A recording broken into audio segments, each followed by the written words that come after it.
Hoy es la segunda sesión del curso de la unidad de enseñanza y aprendizaje de matemáticas 1, 2352,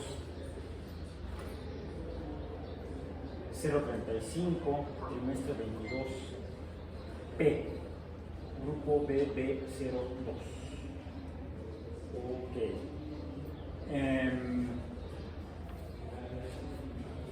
Y estamos en esta primera semana del trimestre, hoy es 13 de julio.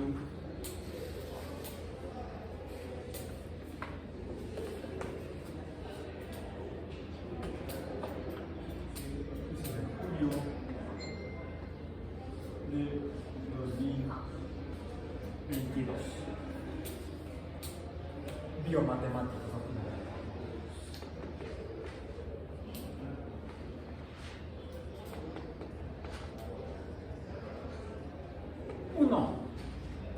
Uno, porque son dos cursos los que llevan ustedes en la licenciatura en biología, en la licenciatura en hidrobiología y en producción animal es la licenciatura en producción animal es el único curso de matemáticas que van a llevar. Eso puede ser bueno, puede ser malo. Espero que sea regular. O que este curso les sirva como fundamento, como base, para ustedes tener la posibilidad de, por su cuenta, más adelante, seguir aprendiendo lo que necesiten de matemáticas. Porque todavía recuerdo una anécdota de la secundaria, allá por el precámbrico. Estábamos terminando la secundaria y ¿qué vas a hacer? No, pues la prepa, ¿no? Sigue la prepa. No, pero ¿qué vas a qué quieres estudiar? ¿Qué quieres ser? Tenía un amigo, un compañero que era hijo de un piloto de Aeroméxico. Y él dijo, no, yo voy a ser con mi papá piloto de Aeroméxico.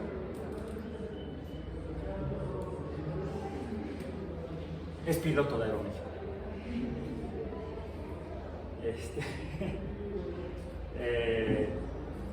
Por supuesto, no sé si ya se jubiló, ya está en edad de jubilarse tal vez. Y pues se casó, tuvo hijos, se divorció. Pero me recuerda algo que es muy común en las sociedades en general, en las sociedades humanas, también en las sociedades de hormigas. En las sociedades humanas es común que si el papá es abogado, el hijo tiene que ser abogado. Si el papá es médico, el hijo tiene que ser médico. Mi compañero, su papá era piloto, él tenía que ser piloto. Y al menos uno de los hijos de mi cuate es piloto de Aeroméxico. 3 generaciones de piloto. Y por ahí alguien más dijo, no, yo voy a estudiar biología. Y eso, no fui yo en aquellos años pensaba más estudiar química.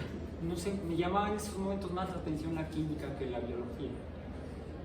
Finalmente, pues, como les mostré ayer, tengo la licenciatura en biología y mi doctorado es en química. Entonces este compañero dijo, no, yo voy a estudiar biología. ¿Por qué? Pues, ¿te gusta la biología? Y si no, es que ya no quiero volver a ver matemáticas. Creo que viví en el error. Porque cuando yo entré a estudiar biología aquí a la UAM en Iztapalapa, eso ya fue en el Cámbrico,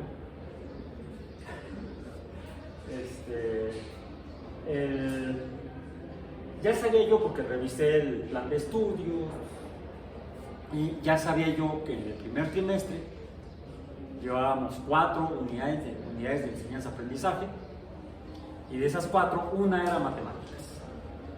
En aquel tiempo se llamaba Matemáticas A.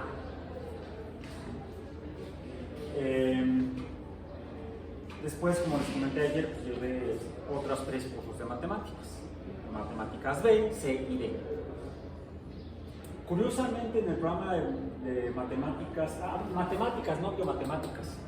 Bueno, ok, pues tengo que aprender matemáticas de alguna manera y para algo tal vez. Junto con eso llevábamos un curso de química general, uno de química orgánica y uno de bioquímica. Así era el primer trimestre de 2 años.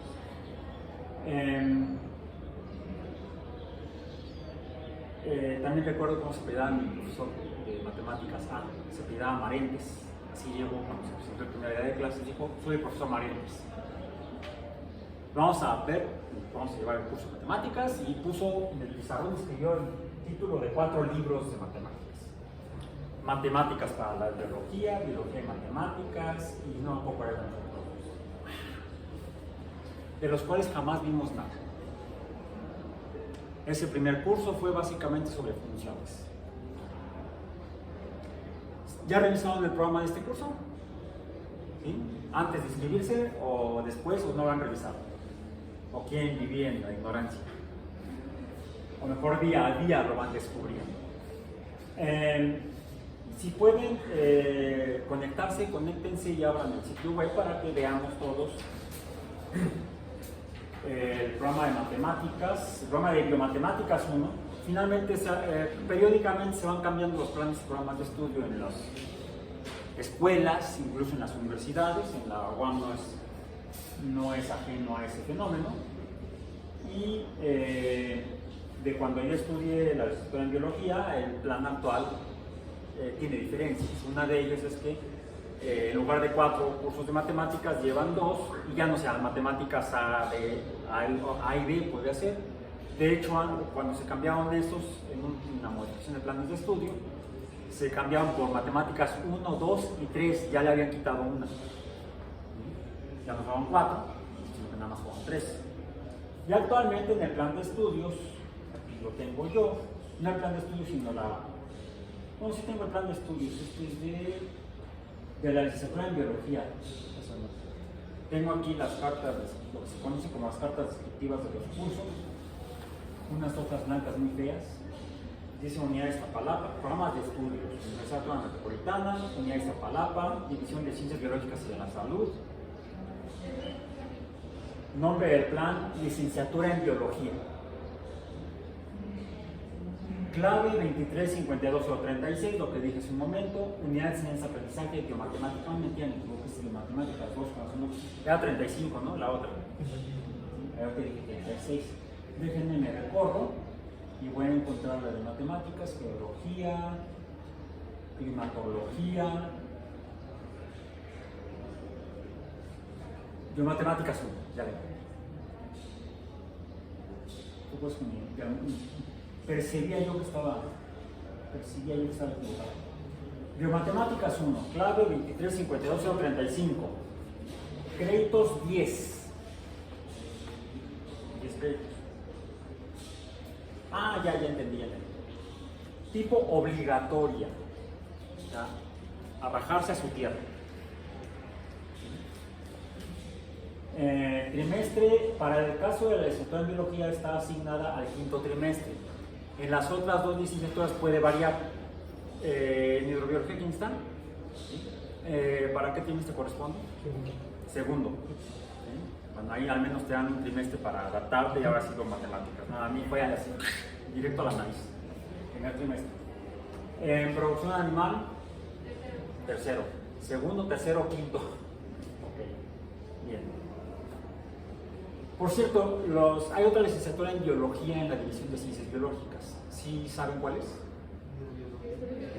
Licenciatura en biología experimental. La licenciatura en la cual yo tengo la maestría en biología experimental. Porque cuando yo estudié la licenciatura en biología en la UAM, a la cual ingresé en 1979, no existía la licenciatura en biología experimental. Tampoco existía la licenciatura en hidrobiología, ni la licenciatura en producción animal. Había solamente 3 licenciaturas en la División de Ciencias Biológicas y de la Salud. La licenciatura en biología, la licenciatura en bioquímica y la licenciatura en ingeniería de los alimentos. Esas 2 continúan, y también la de biología. Pero en la de biología había lo que se llamaban áreas de concentración, y había 6 áreas de concentración, las cuales comprendían UEAs, unidades de enseñanza y aprendizaje, específicas para cada área a partir del 4º trimestre. Los primeros 3 trimestres, todos en la división de ciencias biológicas, todos, ingenieros bioquímicos en alimentos y biólogos, llevábamos exactamente las mismas UERs, las mismas unidades. Llevábamos primer trimestre matemáticas 1, química general, química orgánica y bioquímica. Segundo trimestre, todavía funciona. Matemáticas 2, diversidad vegetal, diversidad animal, taller de redacción. Creo que eran esas 3. Y, biofísica.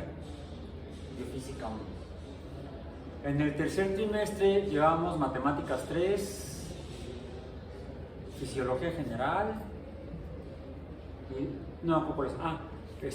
biología molecular, y no creo que era la otra, eran 4. En segundo trimestre llevamos 5, no 4, llevamos 5, llevamos redacción. Biología, llevamos una biología general. Por ahí, creo que era en segundo o en tercer trimestre, por ahí. Ese era el tronco general de unidades de enseñanza-aprendizaje de la división. Y a partir del cuarto trimestre ya había diferencias. Los biólogos llevan otras UEAs diferentes a los que íbamos al área de biología experimental. Yo me inserté al área de biología experimental. Entonces tengo la licenciatura en biología con área de concentración en biología experimental. No el título de biología experimental, de licenciatura en biología experimental, pero sí el área de concentración, que era, salvo el primer trimestre, eran 3 años de biología experimental.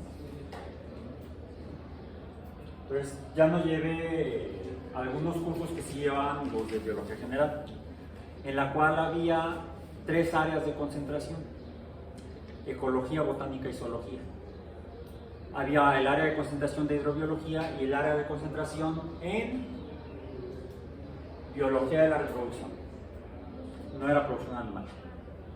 Cuando se cambió el plan de estudios, me parece que fue en el 84-85, producción animal cambió, biología de la reproducción cambió de nombre y subió a rango de licenciatura, y es cuando se creó la licenciatura en biología de la reproducción.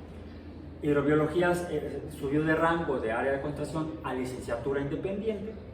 Biología experimental también pasó lo mismo, pasó de rango de área de concentración a licenciatura, y la que quedó como licenciatura, ya sin áreas de concentración específicamente, es biología. Pero en su tronco terminal, en el último año pueden ustedes orientarse a ecología, botánica, zoología, impacto ambiental y otras áreas que no existían entonces. Y eso es a través de sus proyectos terminales, proyectos de investigación. Bien, bueno, esto un poco para dar marco al programa del curso. ¿Por qué no existía biomatemáticas? Y en los cursos de matemáticas, pues lo que veíamos era el nombre de algunos libros, nada más. Y en funciones no vimos nada que tuviera que ver con fenómenos biológicos, que es el objetivo del curso. Dice aquí en el programa de estudios de la licenciatura de biología en la unidad de enseñanza profesional de matemáticas 1. Objetivo general, que está en el sitio web, que ya está al acceso. Y en el sitio web dice que el objetivo, que al final de la OEA el alumno sea capaz de efectuar algunos elementos matemáticos para el estudio de procesos y fenómenos biológicos. ¿Bien? Para eso hay unos objetivos específicos, y para abordar o alcanzar los objetivos específicos, pues hay que revisar diversos temas de las matemáticas. El primer tema que vamos a revisar es el de conjuntos y números reales. Es la primera unidad del curso de Matemáticas 1, conjuntos y números reales, con un primer tema que es conjuntos y subconjuntos. Pero antes de entrar en estos conceptos matemáticos, como si fuéramos matemáticos, o como si vamos a estudiar matemáticas, vamos a meterle la bio. Porque de hecho creo que sí pudieron ver el fragmento del documental sobre Gregor Mendel.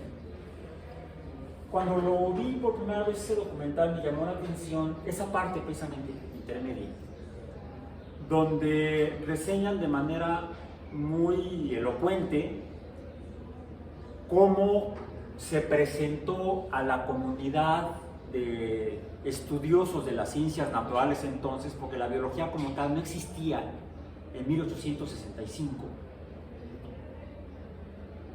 Tampoco existía en 1859, o sea, 6 años antes. ¿Por qué? Porque no existía como tal la biología y de hecho no había biólogos en el mundo. Ya desde tiempos más antiguos, al menos en Europa, había algunas personas a las que les decían botánicos, que estudiaban las plantas. Uno de ellos fue un sueco, cuyo apellido traducido al español se ha traducido como Linneo. De hecho, algunos de esos que tienen el mal hábito de traducir nombres de un idioma a otro le dicen Carlos Linneo en español. Carl Linné sería su nombre en sueco. Cuando vivió él en Europa, el idioma culto, el que se usaba para comunicar el conocimiento, era el latín, todavía. Y él titulaba sus obras que publicaba bajo el nombre de el apellido Linnaeus, de Linneo en español. Carlos de Linneo sería el nombre correcto de él en español. Carlos de Linneo. Linnaeus. Él era botánico. Sin embargo, quienes estudian un poco la historia de la ciencia y quienes estudian a veces biología y se enteran que existe, quizá a veces hasta en la primaria lo llegan a mencionar o en la secundaria. ¿Por qué es conocido Linneo hoy en día? Por su sistema de precipitación binominal, ¿no? Por ser el creador al menos de los principios básicos de la moderna forma de clasificar a los seres vivos, de organizar en grupos o conjuntos a los seres vivos. Quizá por eso es que necesitamos los biólogos entender lo que son matemáticamente los conjuntos y al menos enterarnos de que existe la teoría de una definición formal de lo que son conjuntos, es decir, una teoría de conjuntos.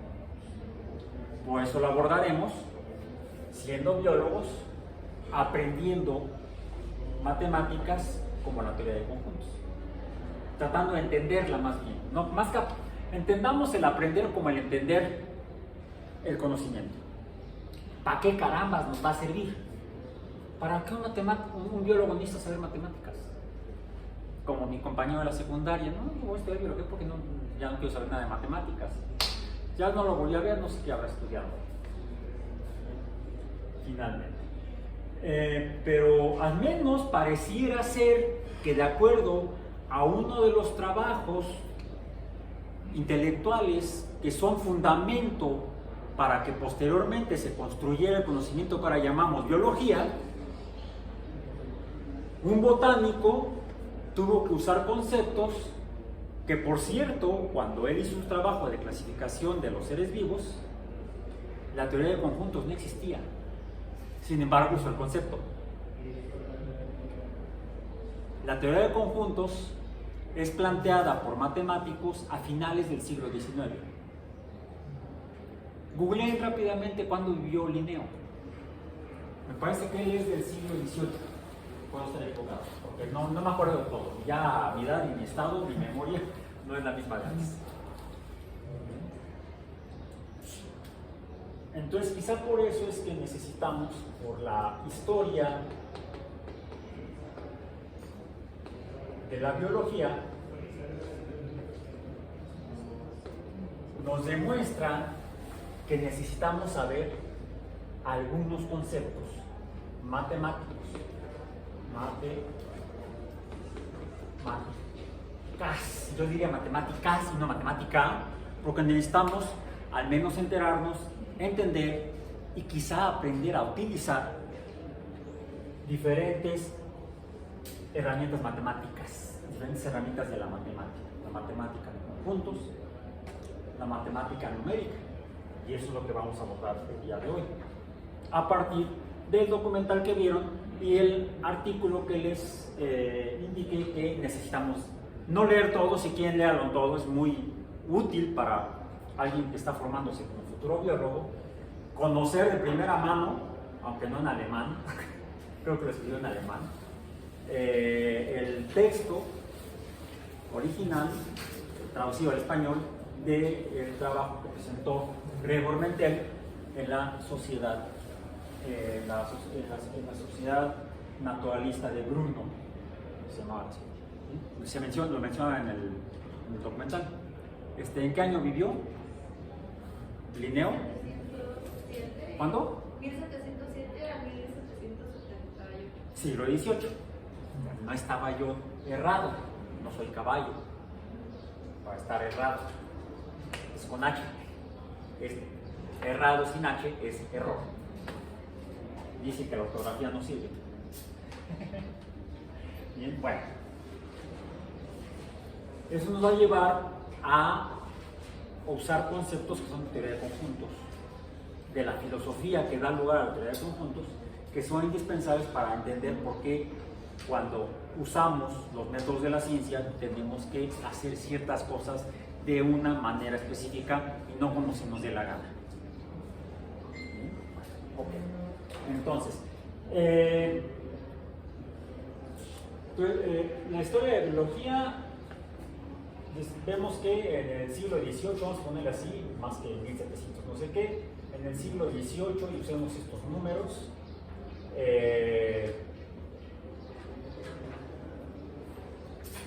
pongamos en latín, Linnaeus,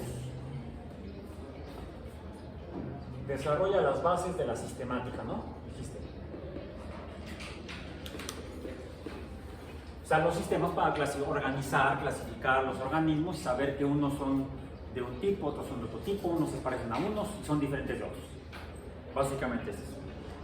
Algunos tienen algunas características que los hacen semejantes y esas características son diferentes de otros. De hecho, ese concepto de característica es con el que trabaja Mendel. Ya en el siglo XIX, y aquí si pongamos el año de, lo voy a poner aquí, 1865, Gregor Mendel presenta su explicación de cómo se transmite la herencia biológica, por supuesto, no la herencia de los billetes de ese mundo.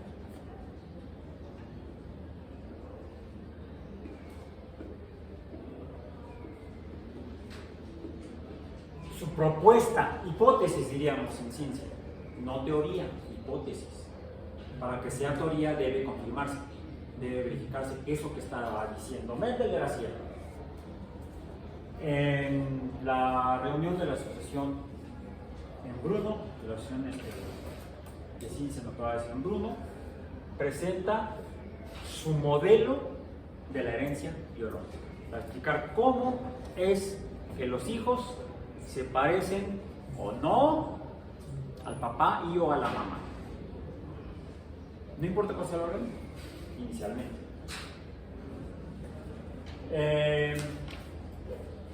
Y él lo hace además de manera experimental.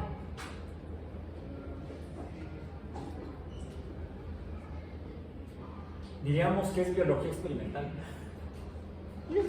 Eso es la biología experimental.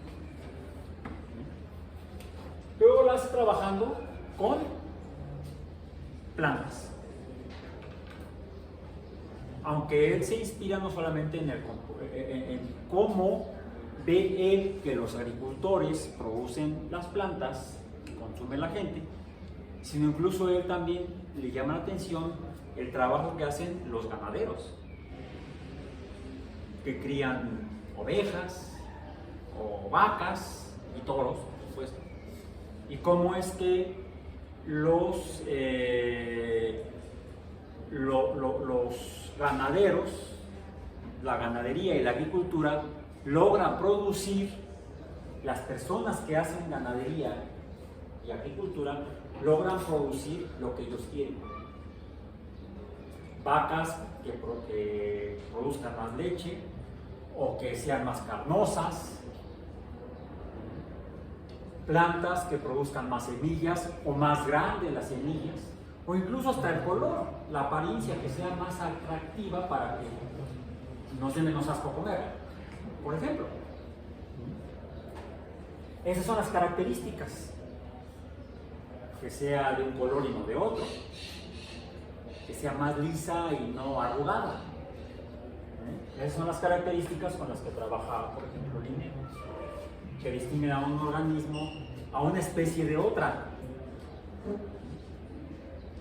Y cómo entonces los agricultores, los ganaderos, obtienen los animales que quieren, las plantas que quieren, seleccionándolas. ¿Eso qué suena?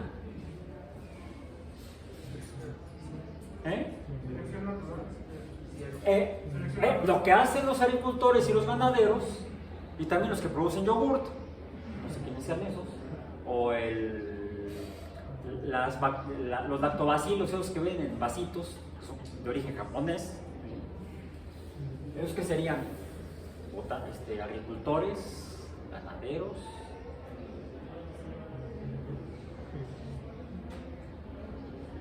lactobacileros.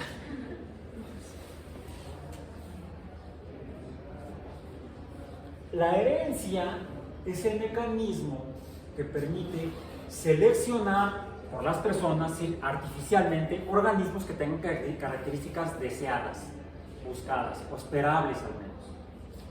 Selección artificial. Mismo fenómeno que observan en las diferentes sociedades los humanos al menos desde hace unos 10.000 años. Las evidencias arqueológicas y paleontológicas hoy en día demuestran que la agricultura y la ganadería se iniciaron en diferentes lugares del mundo, casi simultáneamente, hace 8 a 10.000 años. ¿Quiere decir que ya había biólogos entonces? Sí. Matemáticos también. Al final les voy a lo voy a poner en el CIPI la dirección de un video sobre la historia de las matemáticas que está muy bueno. Si no creo que no lo puse para este curso, la programación, pero vale la pena verlo. Entonces, pero por los mismos años, en el mismo continente, pero en otro lugar, a quienes estudiaban a la naturaleza no se llamaban biólogos, porque además de estudiar seres vivos, vacas o borregos o chimpancés, no sé, peces, no les decían biólogos, porque además también estudiaban las montañas, los océanos, y no eran oceanógrafos ni geólogos. No, formalmente, todos ellos eran naturalistas. Eran los que posteriormente, al irse especializando en el conocimiento, empiezan a ser geólogos y otras actividades humanas. Los que sí se distinguen incluso históricamente, ya al menos desde el tiempo de la Grecia clásica, son los botánicos y quizá los zoólogos. Pero los botánicos sí estaban como muy ya separados del resto de los filósofos, porque estaban muy ligados a otra actividad humana, quizá también tan antigua como la agricultura y la ganadería, que es esa actividad de curar, restablecer la salud de la gente. ¿Y eso cómo se llama? Medicina. Y a veces se buscaba eso, se pretendía eso, administrando algunas cosas que encontraban las personas en el campo, en donde vivían, en el bosque, en la selva, principalmente plantas. Y para saber que la planta que le iban a dar a la persona podría curarla, sanarla y no matarla, era necesario clasificarlas, conocerlas. Estas hacen daño, estas no. Estas te van a matar, estas te van a curar, estas te van a hacer. Desde entonces. Ok. Y por eso quizá los primeros que se distinguen dentro de los que estudian a la naturaleza son los botánicos, junto con los médicos. De hecho, muchos médicos eran botánicos y muchos botánicos eran médicos en la antigüedad. Pero lleguemos al siglo XIX. ¿Qué otra aportación fundamental de conocimiento se publica en el siglo XIX que contribuye a la fundación, a la creación de la disciplina científica llamada biología? El origen de las especies. La explicación más cercana a la realidad de cómo funciona el origen de las especies biológicas. No hay evidencia que demuestre que fue por el dedo divino. No hay evidencia que eso lo demuestre, que demuestre que eso que así fue. No importa quién haya sido el divino o la divina. No hay evidencias que sustenten eso. O sea, no hay. La ciencia no lo dice. Podrá decirlo allá que digan misa. Por cierto, ahí es donde lo dice. Pero no con base en ciencia. O sea, no con base en evidencia verificada. Eso es la ciencia. Afirmar algo con base en evidencia verificada. A partir de una hipótesis, de una idea, una propuesta, que luego se verifica. Entonces, esos son los métodos de la ciencia. 1859, dije el año ya, aquí me quedo ese 5 como 6. 1859. ¿Quién fue? De hecho fueron dos. Sí, el que escribió el libro, el librote, que no lo hubiera escrito si el otro no lo está chingue, jode. Y escríbelo. El que escribió el libro fue Charles Darwin. Y el que le dijo ya, por favor, porque encontró lo mismo trabajando independientemente en otro lugar del mundo, fue Alfred Russel Wallace. Darwin y Wallace explican cómo se originan organismos diferentes con características específicas, por eso son especies,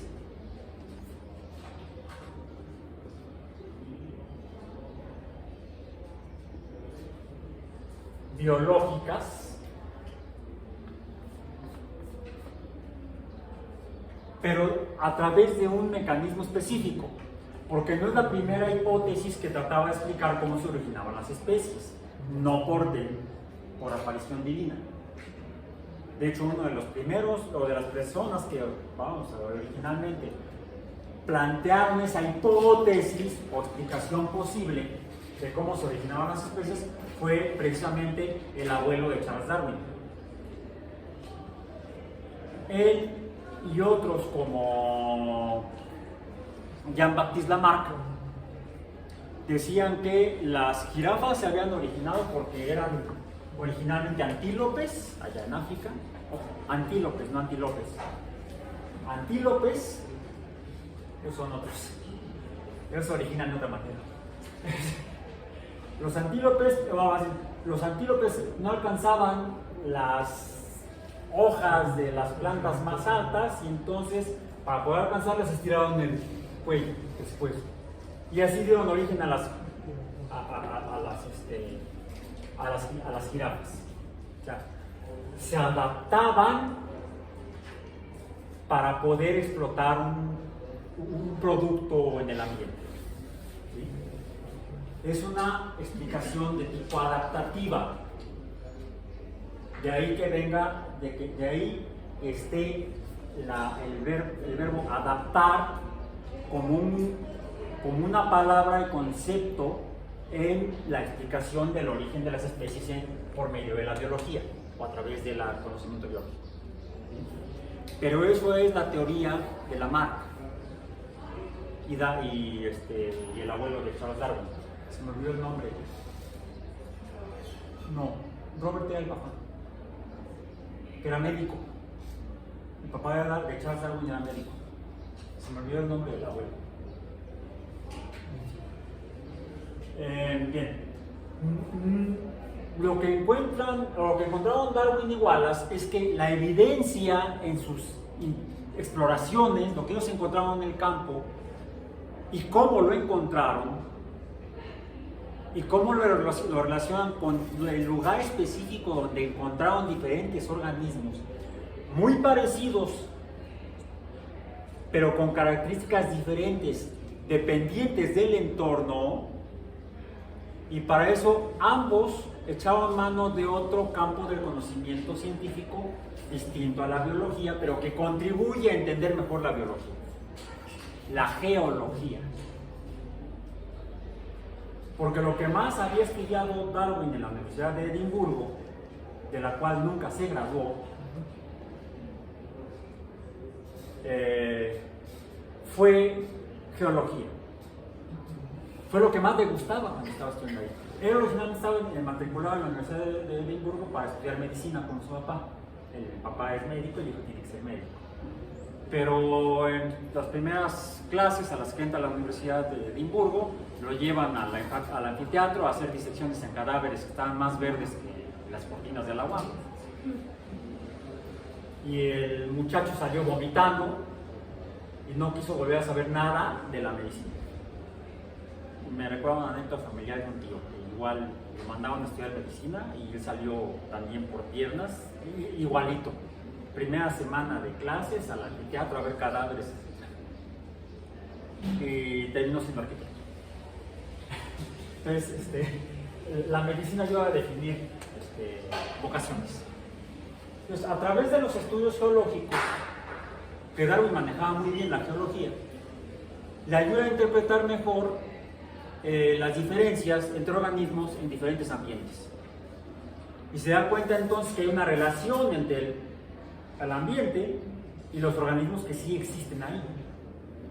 Y no hay organismos inicialmente intermedios, como que la selección es tajante, o es de un tipo o es de otro. Hoy en día sabemos que la herencia no es siempre así.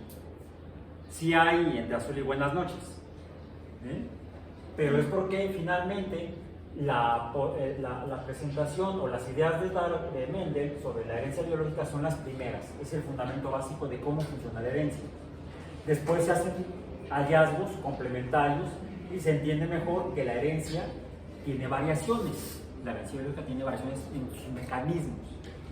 Lo mismo sucede con la teoría de la evolución por selección natural. El origen de las especies por medio de la selección natural. ¿Bien? Ok. Y esto, sobre todo de aquí, algo que junto con los hallazgos, con las observaciones geológicas y las características de los organismos que observa Darwin en Sudamérica, principalmente en las costas de Argentina, en las pampas argentinas, en las costas y en las cordilleras y en las montañas en Chile, de hecho llega a escalar parte de los Andes, es donde le empieza a caer el 20, es un anacronismo lingüístico mexicano, porque ya nadie usa monedas de 20 centavos para llamar por teléfono, de ahí viene. Empieza a entender mejor cómo funciona la formación de especies a partir de una especie inicial. Cómo los cambios ambientales hacen que los hijos de los padres, que esos hijos no son idénticos, no son clones, ¿tienen hermanos o hermanas? ¿Son iguales a ustedes? No, me diría afortunadamente no. Y finalmente algunos tienen prole, descendencia, otros no. Algunos porque quieren, otros porque no pueden. Los que no pueden no transmiten sus características hereditarias. Y quizá no lo hagan porque simplemente no quisieron tener hijos o no pudieron tener hijos. Algún problema de tipo reproductivo que los existen biológicamente. O quizá porque se murió antes de poder tener hijos. Esa triste tragedia humana, que así la tomamos los humanos, pero que es biológica, natural, para bien o para mal, es el mecanismo de selección para el origen de nuevas especies en la biología. ¿Sí? Están los primeros homínidos en el este de África, donde hace 4 millones de años había bosques por todos lados. Era un continente verde, toda África. Y pues lo que había eran póngidos que andaban en 4 extremidades. Sí, también se subían a los árboles usando las 4 extremidades. Y si había por ahí un leopardo y quería comer póngido, pues o un león o algún otro felino, algún otro depredador, pues simplemente llenas o vacías, se subían a los árboles y era más probable que escaparan de ser seleccionados, naturalmente. Pero hace aproximadamente 3,5 millones de años hubo un cambio geológico en África que provocó el inicio de la desaparición de mucha vegetación arbórea en el este de África. Y eso entonces llevó a que, habiendo menos árboles, si estaban los póngidos en 4 extremidades, andando, tetrápodos, y se acercaba al depredador, el árbol más cercano, ¿dónde está? Si no llegaba, era seleccionado. No se reproducía y adiós características. Y aquel que podía hacer esto, podía llegar al árbol más cercano antes que el otro se convertía en desayuno y el otro sobrevivía y tenía prole, y entonces se iba diferenciando, dando lugar a nuevas especies a través de sus descendientes que serían quizá más parecidos a él en esa capacidad de poder huir más rápidamente de los depredadores. Seleccionado.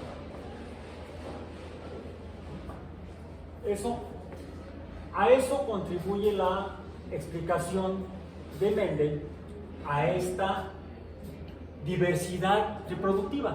Eso está descrito en el libro, en el texto original de Darwin. Darwin habla de la diversidad de las progenies de las especies, y esa diversidad es seleccionada por el ambiente y los cambios en el ambiente. Sobre esa misma diversidad trabaja Mendel, pero específicamente sobre las características y cómo se transmiten de padres a hijos. ¿Qué es lo que usó? Chícharos, guisantes, arvejas, tienen varios nombres. Por eso es que Linneo dijo, no, a ver, vamos a usar un sistema de clasificación en el que le llamamos de una manera específica para que sepamos de qué estamos hablando. ¿Sí? Ahí tengo una anécdota personal. Les comentaba que mis primeros sitios web los hice por allá en 1998, 99, y como internet es internacional, pues un día me topé con la sorpresa de que recibí un correo electrónico. En aquel tiempo casi no había redes sociales, eran pocas y poco usadas. La conexión era básicamente por correo electrónico. Recibí un correo electrónico donde un profesor de una universidad me decía: ay, profesor, gracias por hacer su página web que era de bioquímica. Su sitio web de bioquímica con las prácticas de laboratorio están muy buenas. Nada más que tengo una duda de una práctica en particular, una que era sobre cinética enzimática. Me dice: tengo una pregunta porque no podemos hacer experimento en la universidad porque no sé qué está usando. Era en una universidad en Perú, me parece que en la ciudad de Lima, no me acuerdo exactamente, ya pasó algunos años. Y la pregunta es: ¿qué son chícharos?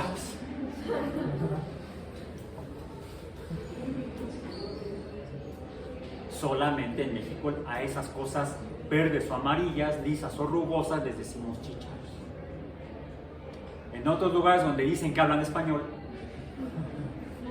aquí hablamos mexicano, No es así como ven en las películas,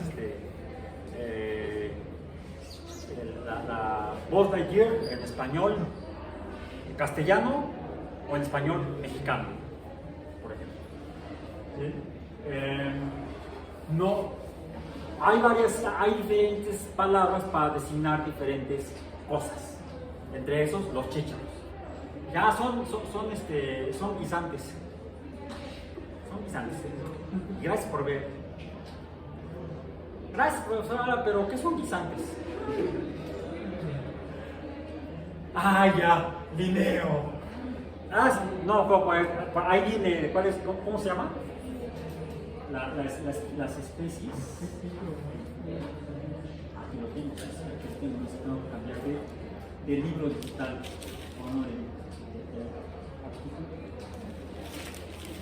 Viene aquí. Las plantas utilizadas son Fisum, género Fisum. Soy el profesor. Son Pisum sativum. Gracias, doctora. Okay. En fin. Entonces, es ahí la importancia del lenguaje matemático, del lenguaje científico, de la sistemática, para poder estudiar biología. Ok. ¿Qué es lo que hizo Mendel? Y esa fue, publicó el trabajo, lo presentó en público, eso fue publicado. Podemos publicarlo de manera oral, en un simposio, congreso, evento, algo por el estilo, como eso, o podemos comunicarlo por escrito, que fue lo que hizo también Mendel. Mendel escribió el artículo, lo publicó, pero igual que la conferencia no trascendió. ¿Por qué? Ahí sí, como decía mi compañero de la secundaria,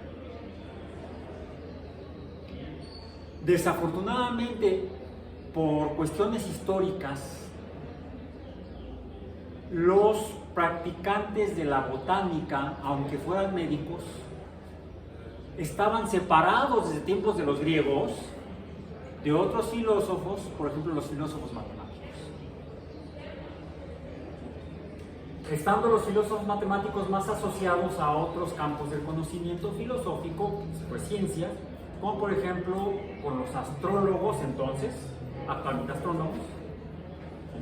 De hecho era muy común que un matemático fuera también astrólogo o astrónomo. Copérnico era matemático y astrólogo, aunque nunca se tituló. También era médico, que tampoco se tituló, y les mencioné, si no recuerdo si les mencioné o fue en el otro curso que estoy dando. Copérnico finalmente se tituló de abogado de la iglesia, canónigo. Ahí sí presentó su examen y su tesis, porque no estudió en la UAM. Si no, no hubiera tenido que hacer tesis. Es una bendición no tener que hacer tesis.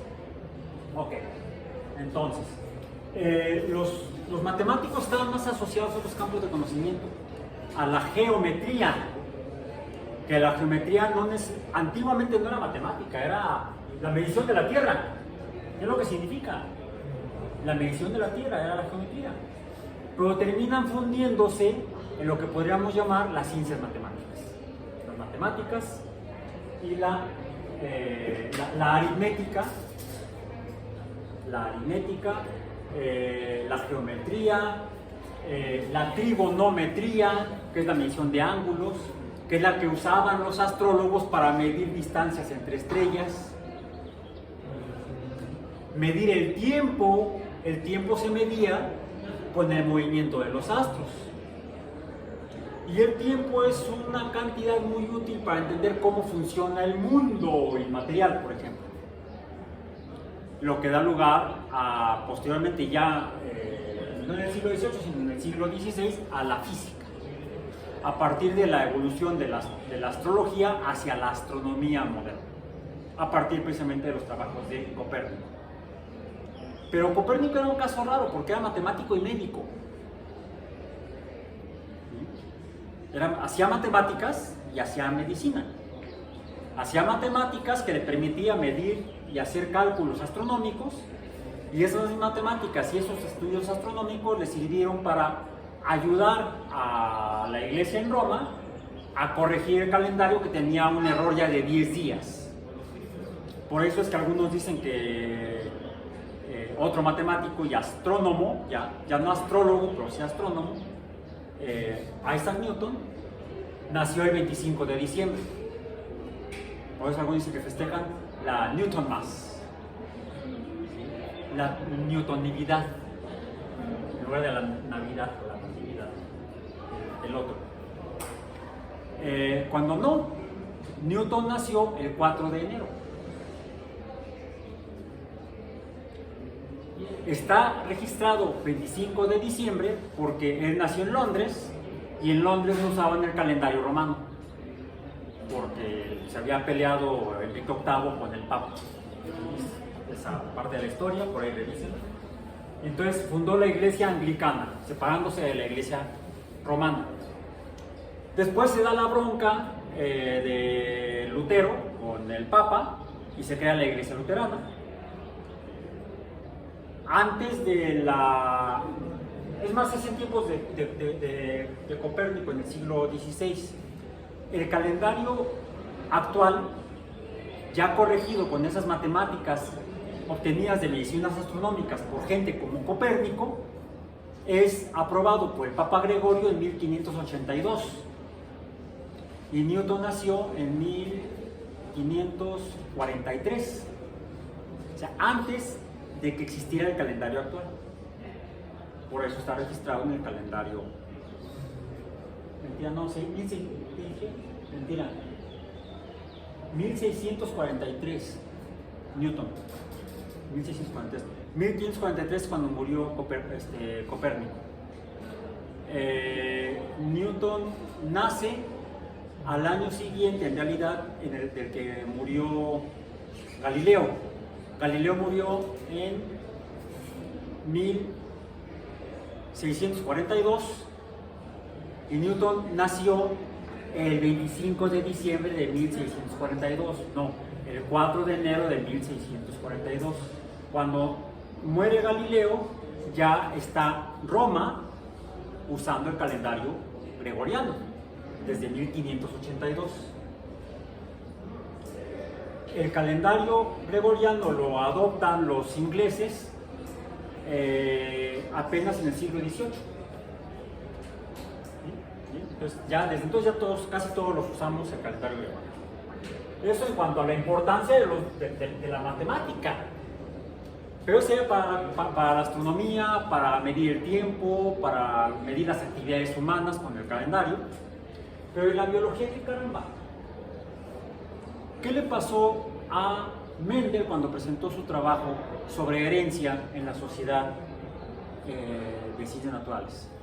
No entendía. Espero que no me hayan hecho lo mismo ahorita. ¡No lo pelaron! Y lo dice en el documental. Esperaban una charla sobre plantas y el tío Mendel, se aventó una conferencia de matemáticas hablando de diferentes tipos de números antes de que existiera la teoría de conjuntos, por ejemplo, de conjuntos numéricos, antes de que entendiéramos qué son los números. Pero ya los usaba haciendo genética, de hecho fundando la genética. Los fundadores de la biología evolutiva son Darwin y Wallace. El fundador de la genética es Gregor Mendel. Y con estas dos explicaciones del mundo, teorías, se funda en la segunda mitad del siglo XIX la biología moderna. Cierto, debido a ese resultado social e histórico de la presentación de Mendel en la reunión en Brno, es que la teoría genética no impacta y no trasciende. La que empieza a empujar el avance de la biología es la teoría evolutiva de Darwin y Wallace. La genética se pierde por 35 años. Durante 35 años siguen sin existir los biólogos. Aunque ya se empieza a hablar de biología, pero formalmente no se entiende a la biología como hoy en día. Porque es hasta 1900 cuando en experimentos de la transmisión de características hereditarias en moscas de la fruta, Drosophila melanogaster,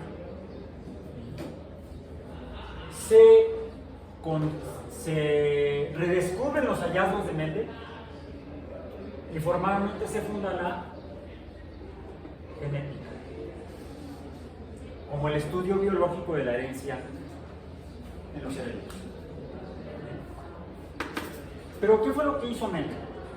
Voy a permitirme leer unos pedacitos del artículo. Si lo tienen ahí a la mano para que lo vayamos leyendo ustedes con sus ojos. Voy a leer solamente 2 puntos de los 8 que les indiqué que es necesario que los lean. En el numeral 1 dice observaciones preliminares. Ahí justifica el por qué hizo el asiduo trabajo de varios años de cultivar chícharos. ¿Por qué? ¿Qué lo motivó? ¿Qué es lo que buscaba? El numeral 2, selección de las plantas experimentales. El valor y utilidad de cualquier experimento está determinado por la idoneidad del material para propósito para el que es usado. Por lo que en el caso que nos ocupa, no puede ser irrelevante qué plantas son sometidas a experimento y de qué manera tal experimento es llevado. La selección del grupo de plantas que servirá para experimentos de este tipo debe ser hecha con todo cuidado posible si se desea evitar desde un principio cualquier riesgo de resultados cuestionables. Las plantas experimentales deben necesariamente 1. Poseer características diferenciadoras constantes. Se apoya en Linneo, en conceptos de Linneo. 2. Los híbridos de estas plantas deben, durante el periodo de floración, estar protegidas de la influencia de todo polen externo o ser fácilmente proporcionables de dicha protección. Y da otras características, me las voy a saltar. Bueno, otra característica más.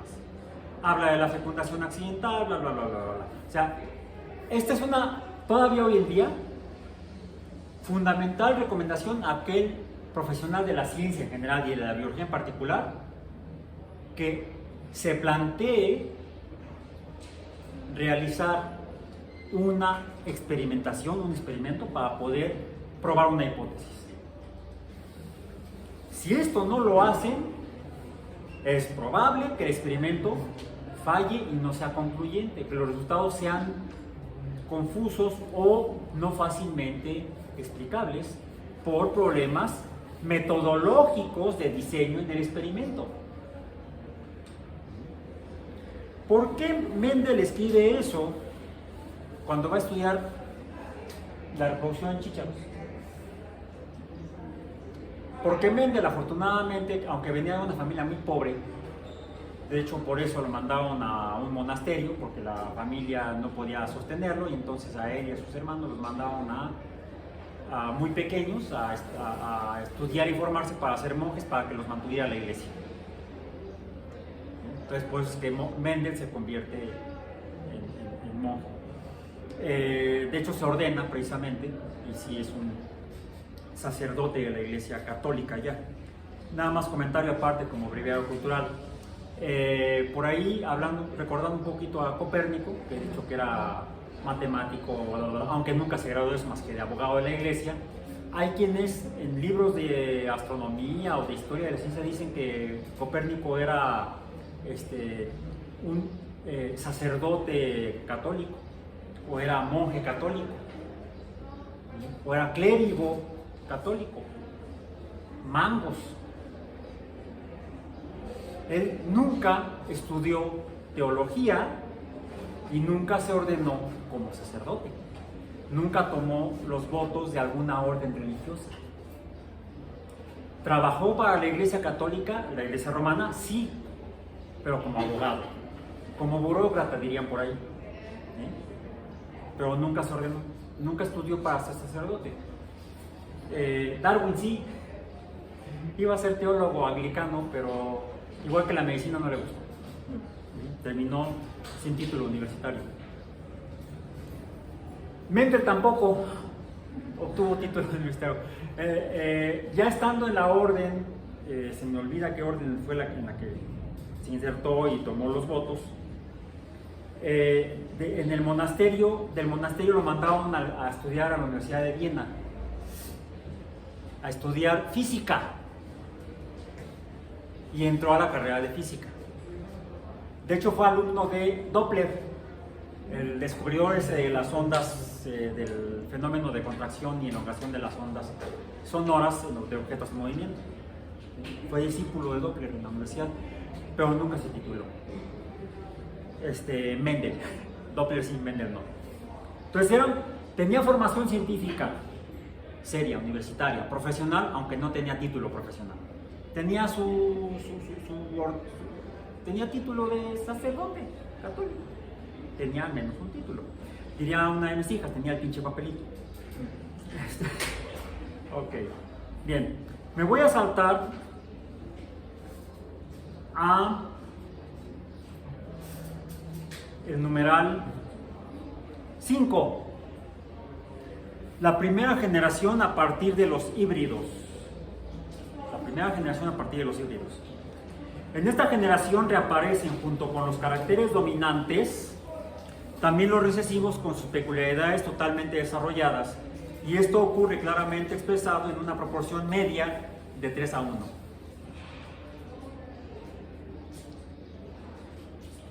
Es ahí donde empezó a hablar de números y de proporciones, porque él tenía formación como físico, no como botánico. Él hablaba en matemático y por eso no lo entendieron. Estaban hablando de idiomas distintos. Los botánicos con deficiente o nula formación en matemática, y este cuate con una formación profesional en matemáticas y física. Ya, no. Por eso es que yo no le entendí nada a mi profesor de matemáticas 1, al profesor Marentes. Pasé, eso sí, pasé. Si no, no estaría yo aquí. Yo sí tengo el pinche papelito, está ahí guardado en mi cajón.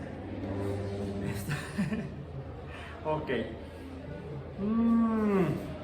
De manera que por cada 4 plantas de esta generación, 3 expresan el carácter dominante y 1 el recesivo, el que desaparece, el que no se muestra en la primera generación.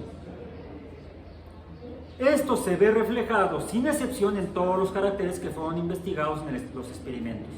De forma angular y arrugada de la semilla, el color verde del albumen, el color blanco de las coberturas de las semillas y las flores, la constricción de las vainas, bla, bla, bla. Es importante leer este artículo, si se puede, completo, aunque no lo hayan leído completo, léanlo después.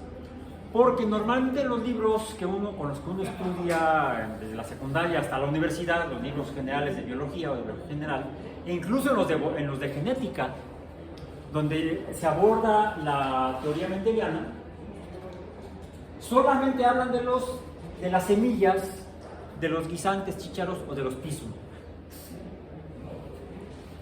Y el experimento fue mucho más extenso que eso. Y él escribe sus resultados en el artículo como en donde se dan las diferencias más radicales,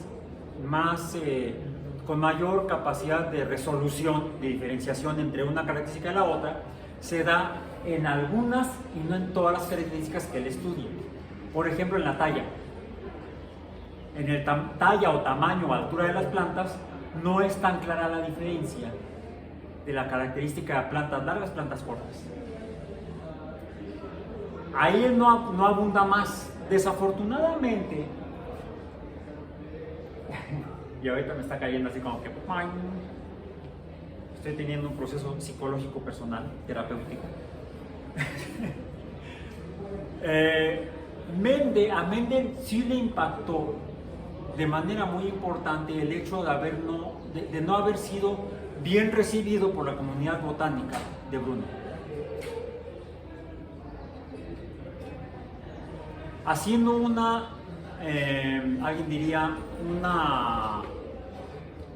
una observación forense, un análisis forense, psicológico, de Mendel, con base en su presentación de 1865. El tipo se frustró. No volvió a trabajar sobre esto. Trabajando ya en el monasterio, de hecho, y siendo, no teniendo un título profesional, el monasterio le encargó que se dedicara a administrar los bienes del monasterio. Y él dijo que sí. Podría haber dicho que no, pero él dijo que sí. Y se involucró totalmente con la administración del monasterio. Y con las broncas, con las autoridades fiscales del lugar, todo eso todo el mundo lo hace, hasta el señor Salinas, que no quiere pagar impuestos. Bueno, algo así también el monasterio se oigan, pues es que ¿qué metemos como deducibles? Los experimentos de Mendel. Tal vez, no sé. Y no volvió a hacer experimentos de genética. ¡Qué gacho! Al menos un aplauso viendo al final, ¿no? Pulgar arriba. No, se frustró. Y aquí les voy a compartir mi proceso psicológico del momento. Ya les comenté que tengo título de licenciatura en biología, luego maestría en biología experimental. Soy biofísico-químico, por lo que estudio, por lo que dicen que estudio, porque hace un buen rato que no hago experimentos de biofísico-química. He cambiado mi campo de trabajo de investigación científica a la educación. Actualmente, junto con otros colegas, profesores del departamento, hacemos investigación educativa. Porque nos interesa entender mejor cómo funciona el proceso de aprendizaje, principalmente a nivel universitario. Por ejemplo, ustedes son mis conejillos de indias. No tanto. Y he dejado de lado la investigación en biofísica molecular. Porque me ha pasado algo similar a lo que le pasó a Mendel. Bueno, ok, cierro paréntesis. Vamos a pasar a los resultados que presentan. Ya que los higos resultantes de cruces recíprocos se generaron en forma semejante y sin diferencias apreciables en sus subsecuentes desarrollos, como consecuencia estos resultados pueden ser considerados juntos en cada experimento. Los números relativos que fueron obtenidos para cada par de caracteres diferenciadores son los siguientes, más números.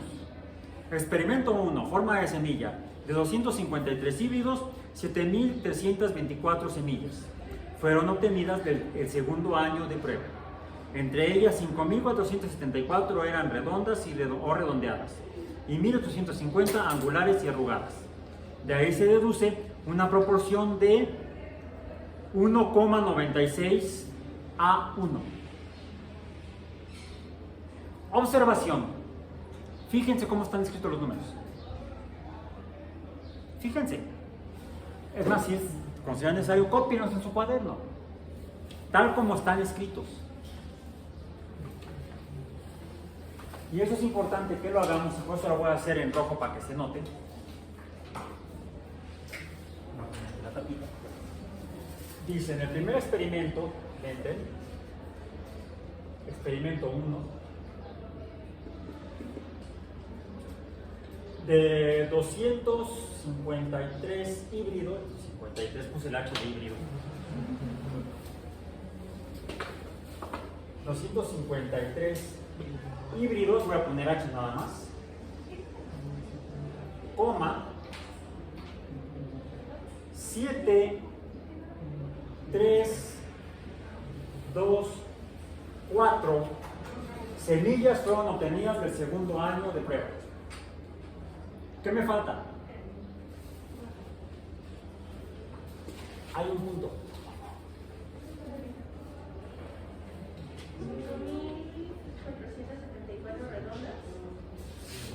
Sí, aquí creo que les faltó un carácter en la impresión. Entre ellas, 5000, aquí sí tenemos 4 dígitos como en secuencia, 5, 4, 7, 4, eran redondas, le voy a poner R, y luego ponen 1, 8, 5, 0, angulares, A, o arrugadas, A de arrugada. Saquen su calculadora si quieren, no háganlo a mano, dividan 474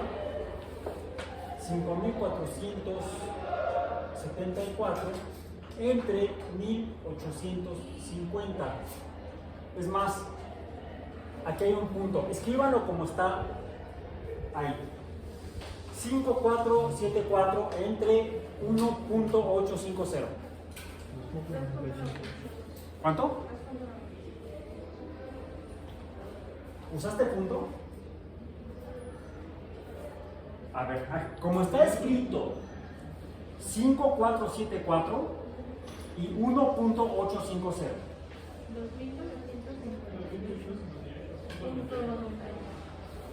Si es necesario baja que si vas a hablar. 2958.9. Dice en el texto que la proporción es de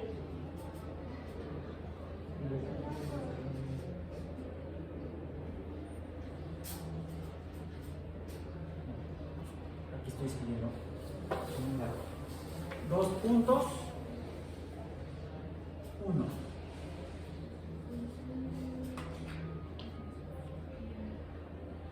El artículo está traducido en español.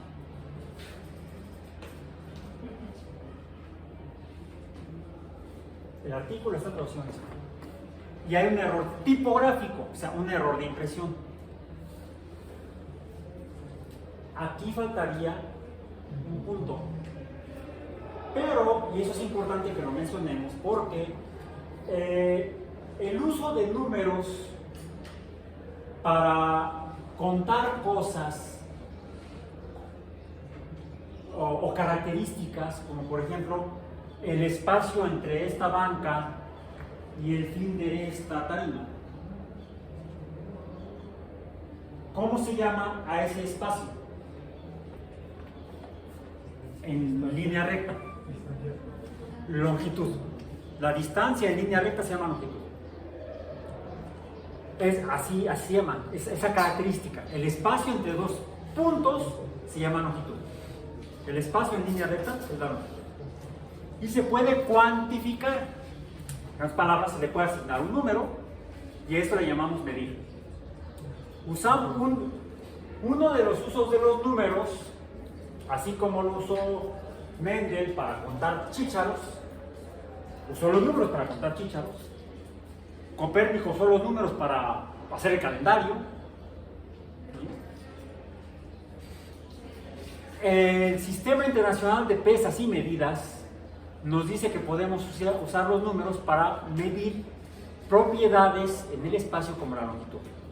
Y a eso le llamamos cantidades. De hecho, se establecen cantidades para las cuales nos ponemos de acuerdo. A eso le llamamos unidades y escalas. ¿Bien? Las unidades se basan en números. La unidad de longitud, ¿cuál es? Centímetro. El metro. La unidad internacional de longitud es el metro. La unidad internacional de tiempo, el segundo. La unidad internacional de masa, el kilogramo, etcétera, etcétera, etcétera. Si quieren seguir con eso, pueden entrar al sitio oficial de la Oficina Internacional de Pesas y Medidas. Bureau International de Poids et Mesures, en francés, porque está en París. ¿Bien?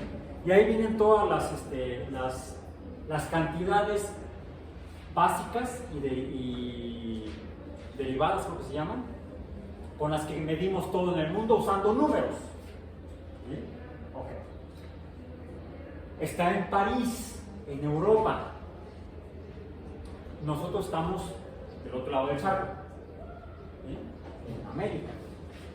Y tenemos una relación, se vio en esta semana, muy estrecha con una nación que está al norte de México, los Estados Unidos de América, que usan otro sistema de medidas, el sistema imperial se llama, que ese ya no lo usan ni el Imperio Británico. El Imperio Británico usa el Sistema Internacional de Pesos y Medidas. En Londres miden en metros. Ya no solamente usan el calendario gregoriano, sino que miden en metros, en kilogramos. ¿Sí?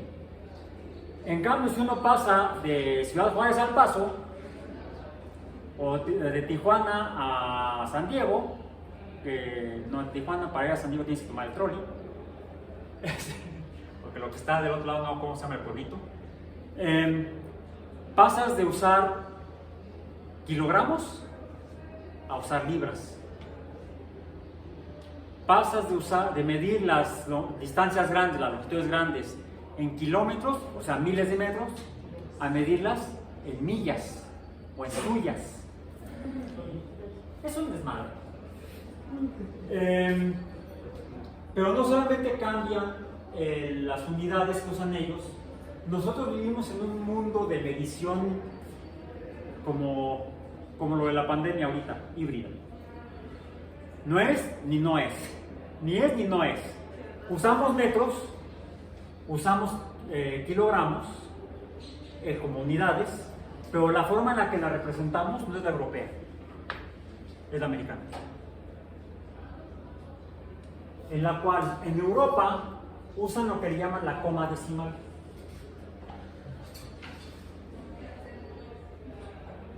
En México y en los Estados Unidos usamos el punto decimal. Oh, ¿no se habían dado cuenta? ¿No sabían? Yo hasta hace pocos años me enteré. Y eso me enteré porque mi cuñado, que también es biólogo, pero él estudió en la UNAM, en Acatlán me parece. No, en Iztacala. Estudié en la UNAM Harvard. En Iztacala. Él se dedica a impacto ambiental. Y en impacto ambiental usan las normas mexicanas e internacionales y usan para medir lo que tienen que medir en los informes, en los estudios de impacto ambiental, tienen que reportarlo como se hace de manera oficial y de manera oficial es como establece la Secretaría de Economía en México, que es la que tiene el convenio como nación, de México como nación, con la Oficina Internacional de Pesos y Medidas. Entonces, en un documento oficial, les digo porque si tienen que, como biólogos, hidrobiólogos se pueden dedicar a eso, ya que tengan el pinche papelito, van a tener que tener cuidado cuando escriban esto, porque van a tener que escribirlo al mundo europeo, porque es el modo legal. Si ustedes ponen esto, la persona lo va a leer legalmente como 7.324, que es como está escrito. Fueron 7.324 guisantes. De esos 7.524 fueron 5.474 rugosos y 1.850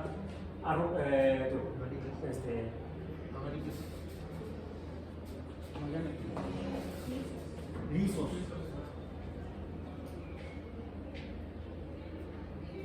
Redondas, no, redondas. Redondas son las lisas, perdón. Redondas son las lisas. A es de arrugado.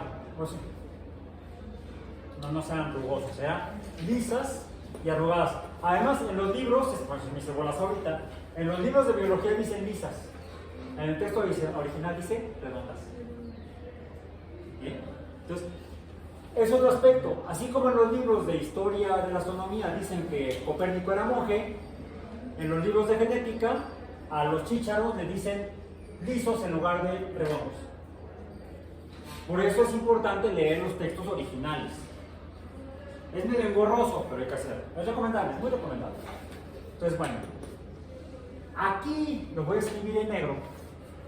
En América, lo escribiríamos estas cantidades como 7.324, 5.474 y 1.850. Con la coma separadora en tríadas. ¿Sí? Si por alguno termina su carrera, felicidades, colegas, y ya que termine, dices, profesor, me voy a Alemania a hacer el posgrado. Ah, pues me mandas una postal o un correo electrónico o un WhatsApp, lo que sea, ya que estés allá. Van a tener que escribir así. Si están en Alemania o en Polonia o en el Reino Unido o en España o en Portugal, tienen que escribirlo así. Si me dicen, no, profesor, voy a hacer el posgrado a Seattle, entonces así. ¿Ok? Bien. Bueno. Entonces, estos son algunos aspectos importantes de cómo, primero, cómo hemos usado los números para conocer y fundar la biología. La matemática fue fundamental para la fundación de la biología como ciencia moderna y separarse, o más bien nacer a partir de las ciencias naturales, del naturalismo, de los naturalistas que estudiaban el campo, la geología, la botánica, la zoología.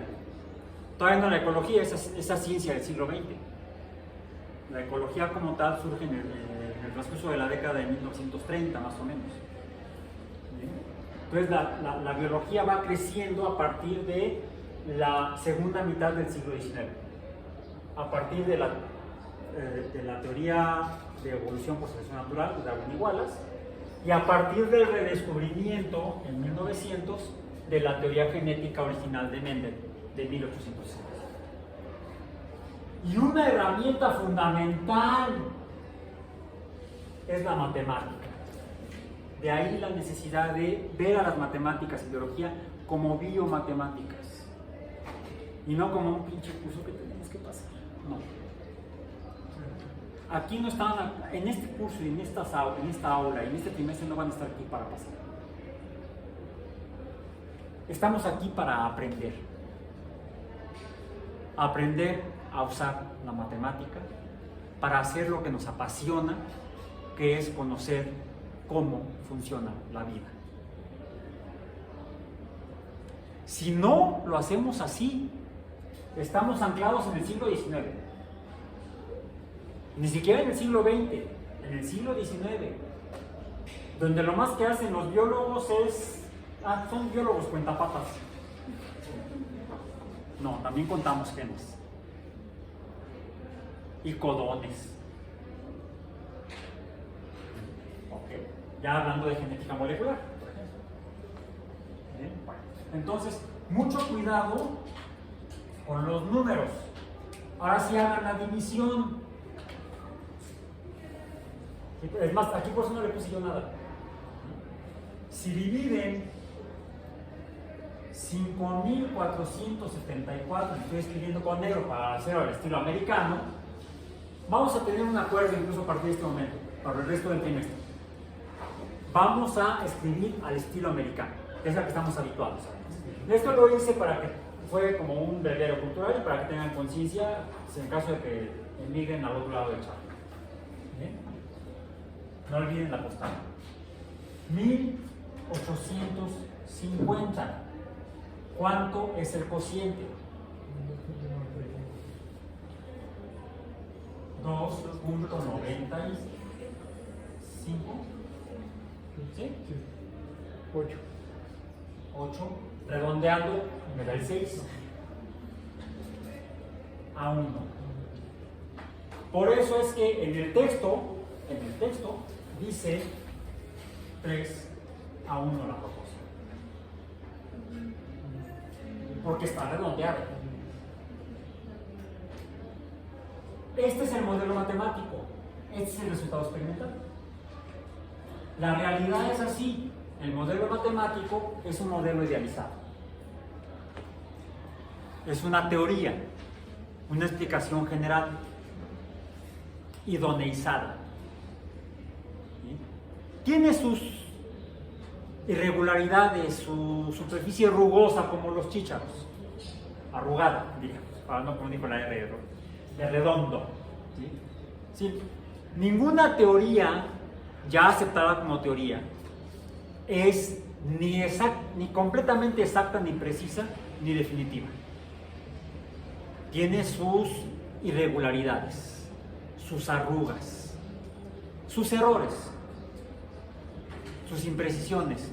Que qué bueno, porque entonces es el motivo para poder seguir trabajando en ciencia. Hoy se encuentra uno con gente arrogante que dice, no, la teoría de Darwin ya no es válida. ¿Qué onda? No me digas que eres creacionista. No, es que el neodarwinismo dice, no mames.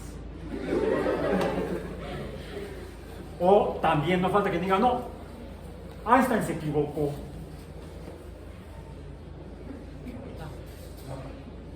No. La parte fundamental, central de la teoría de Darwin se ha confirmado. Pero hay variaciones, hay sutilezas. La teoría, la herencia biológica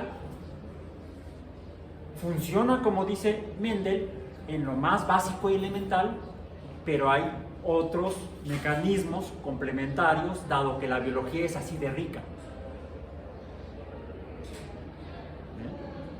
Ahora tenemos hasta la epigenética, que igual que con Darwin, andan de babosos diciendo, no, es que ya Mendel ya no es válido, la epigenética lo ha de... Espérame, no. O sea, quiere decir que si yo vuelvo a sembrar chícharos, ¿ya no van a salir así? Son detalles de cómo algunas variaciones en el mundo de la biología en particular, algunos organismos o algunos fenómenos se comportan no exactamente como lo planteó la teoría inicial. Toda teoría científica es temporal, parcial e incompleta. Sí, puede suceder que esté equivocada, como la teoría de Lamarck.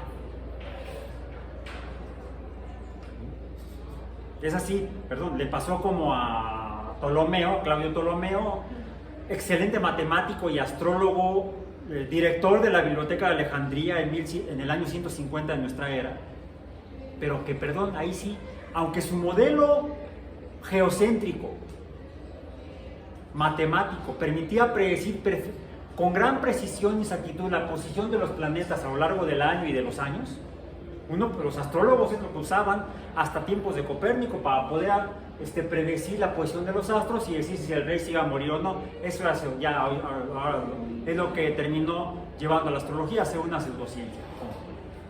Pero para la medición respecto a nuestra posición de los astros, la herramienta matemática de Ptolomeo era excelente como modelo matemático, pero no se acercaba a la realidad.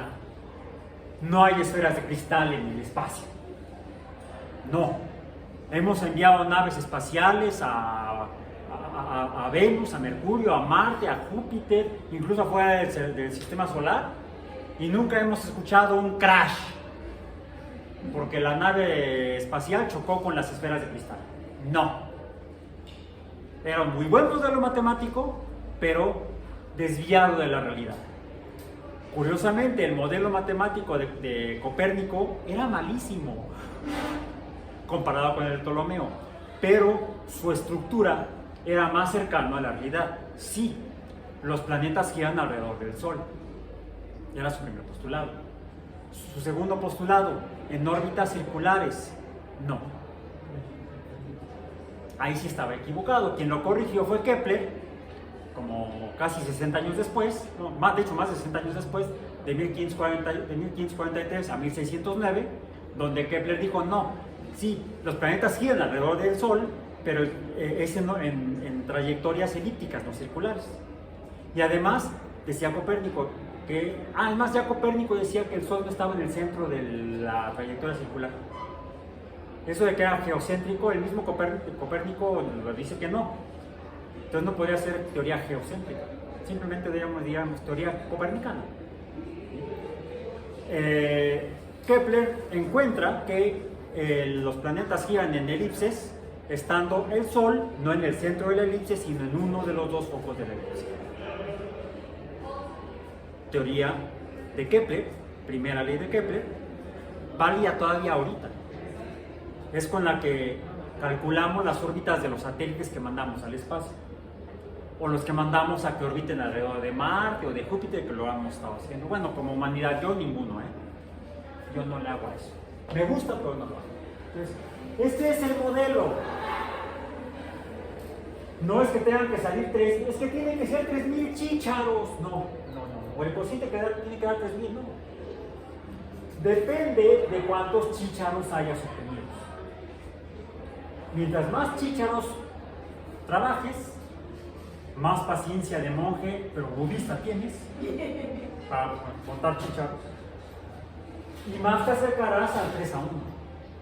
Si lo haces con 100 chícharos, este número se va a desviar más del 3. Eso sería motivo de otra herramienta de la matemática, que es la estadística. Bien, y con ese comentario terminamos. Por eso les dije que no era indispensable que leyeran todo el artículo. Vamos a terminar yéndonos al numeral 8. Y esto es lo que más traumó a los pobres colegas de Mendel. La descendencia de los híbridos en los cuales varios caracteres diferenciadores están asociados. Pasa de un modelo estrictamente numérico, con números racionales o proporcionales, vamos a tratarnos al cuarto párrafo, donde dice: para facilitar el estudio de los datos en estos experimentos, los diferentes caracteres de la planta portadora de la semilla serán indicados como A, B, C, aquellos de la planta polinizadora, perdón, me equivoqué, como A mayúscula, B mayúscula, C mayúscula, aquellos de la planta polinizadora por A minúscula, B minúscula, C minúscula, y las formas híbridas de los caracteres por A mayúscula, A minúscula, B mayúscula, B minúscula, C mayúscula, C minúscula. Y los botánicos hicieron: no entiendo nada. Porque es una abstracción matemática basada ya no solamente en una matemática numérica, sino en álgebra. Donde en álgebra podemos o no usar números. Representamos a los números con letras. Y este curso es de teoría de conjuntos, principalmente orientado a la comprensión de los diferentes tipos de números y a las funciones matemáticas. Para lo cual es importante que repasen su álgebra elemental. No vamos a ver álgebra, pero lo vamos a usar. ¿Ok? Entonces, como decían por ahí, live long and prosper.